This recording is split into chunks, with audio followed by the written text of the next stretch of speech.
An Eyewitness News investigates tonight. New bombshell emails reveal the city of Fresno knew about the hazards inside the Fresno illegal medical lab at the end of last year. A code enforcement worker raised lots of red flags, yet the company was still able to move to Reedley. And now we're learning that local health officials had concerns about hazardous materials being dumped into the wastewater system. CBS 47 investigative reporter Madera Spab has the exclusive story. Before the illegal lab was discovered in Reedley, it operated in Fresno for years. Tonight, emails from city code enforcement reveal it was in a zoned area that allowed the lab to make and sell in vitro testing. Those same emails revealing just how hazardous the conditions inside the lab were. Quote, highly flammable materials, quote, immediate safety hazard, and quote, spillage, contamination, cross-contamination of chemicals.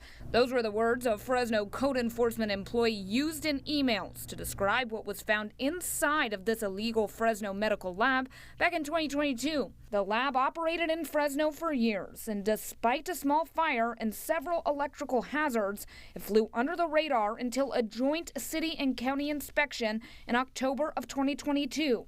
These are photos from that inspection showing the hazardous chemicals, hundreds of mice, and biological agents. The city code enforcement employee then sounded alarms over concerns that the company was not only utilizing, quote, various chemicals and bringing in test samples of various biological origins, but they were disposing of the materials into a wastewater system, end quote.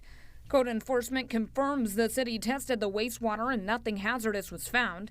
At that point, there was no OSHA certification and several local and state permits were expired. The conditions bad enough to prompt a city code enforcement employee to send emails to Fresno County Environmental Health, the State Department of Toxic Substances, and the California Environmental Protection Agency. The employee warning of the hazards and sharing concerns that the company could try and dispose or transport the chemicals not in a safe and legal manner. Because chemical labs are regulated by the federal government and enforced through the state, the city and the county have no jurisdiction over the labs like these. This allowed the lab to pick up and move to Reedley under a new name.